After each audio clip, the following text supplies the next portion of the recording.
naging questionable nga ang pagkatao at kredibilidad ng NBI agent na si Calilong noong nakaraang kanyang pagtestimonya o pagtestigo laban kay Vice President Sara sa impeachment trial.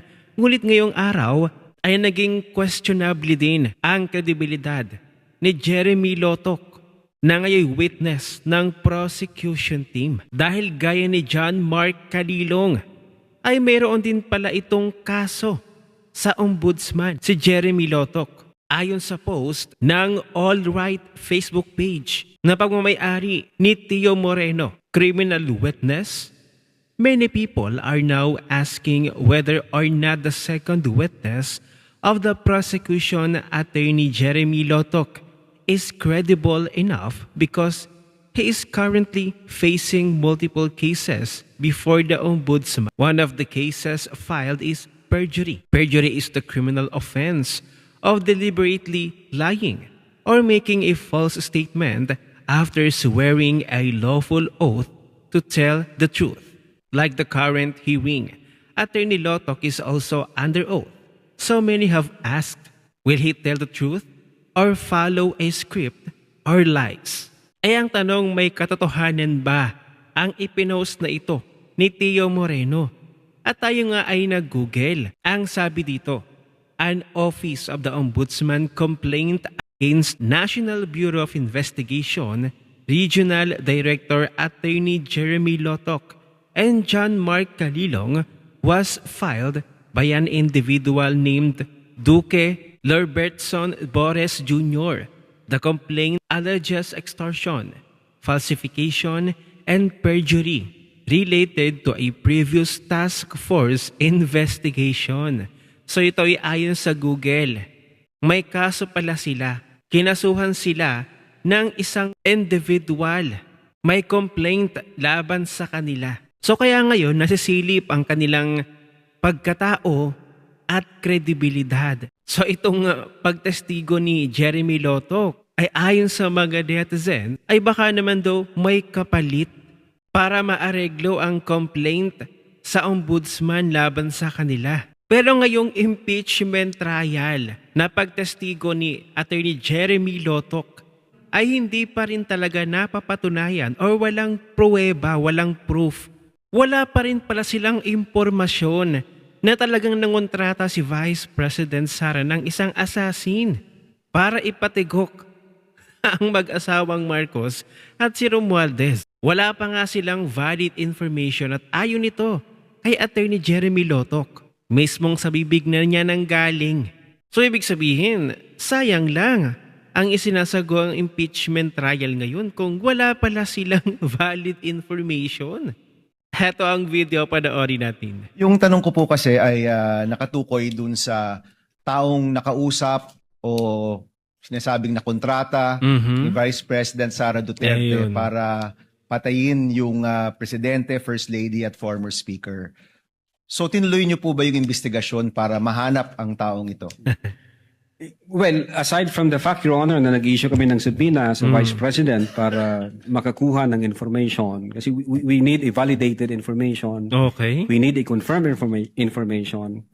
Nung inisyuan namin ng subpoena yung mga media personalities, bawat isa sa kanila na nag-appear, tinanong din po namin, nandun ka ba nung sinabi ito ng Vice Presidente? Hindi ko po tinatanong kung sinabi ba ito o hindi. Dahil may witness rin po tayo noong nakaraang linggo na nasabi nga ito at napanood naman ho natin ito lahat. Ang tanong ko, tinuloy niyo ba yung investigasyon para matukoy ang taong ito? Nagtanong kami, Your Honor. We tried to elicit information both from those people who have personal knowledge during the online press conference. Unfortunately, wala ako kaming ma-establish na validated information na confirmed. So, in fact, hanggang ngayon, nag-aantay po kami. Hindi ho katulad dito sa nangyari, may apparent commission of the crime dahil nandiyan yung video eh. So ang ibig niyo pong sabihin, bilang NBI, hindi niyo nahanap yung taong ito, pero literal niyo tong, sabi niyo, literal itong pag-assess niyo dun sa statement dahil ito mismo yung nasabi ng Vice President. Well, Your Honor, if the second highest official of the land sinabi yan, it's hindi ho biro yan. Medyo mabigat ho No yan. joke nga eh. Yung pagkasabi pa niya na may kasamang galit at mga pagmumura. So Mm. Wala daw silang validated information na nangontrata ng assassin si VP Sara. So ayun na. Ayun na yun. Malinaw. Kamote. Nag-aaksaya lamang ng oras ang prosecution team sa impeachment na ito. Anong tawag dito sa investigative skill ninyo? Kamote. Nagsabpina si VP Sara. Sinong matinong mag-isip ang mag-self-incriminate na sasabihin na ito yung hinar kong assassin, assuming na meron nga.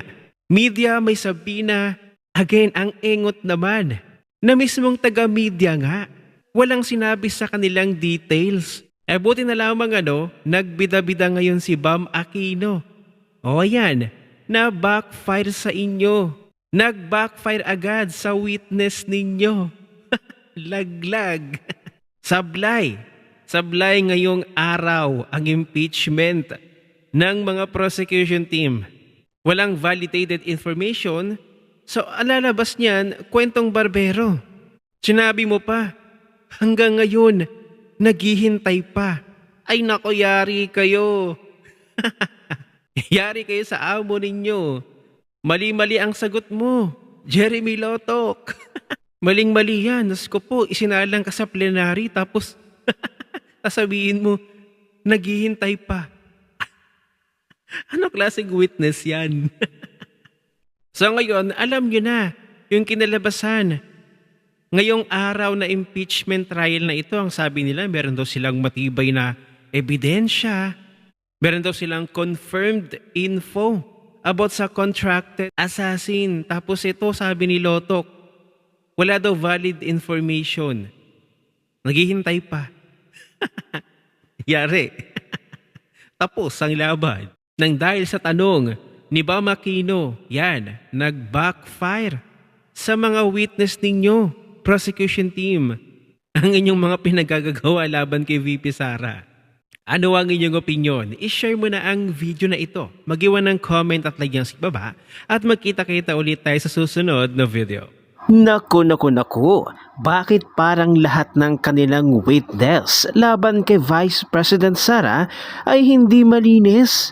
Tad-tad pala ng kaso. Kaya ngayon, naku-question ang kanilang kredibilidad kung sila ba ay nagsasabi ng totoo o nagsisinungaling. Ano ang inyong komento? I-comment mo na yan.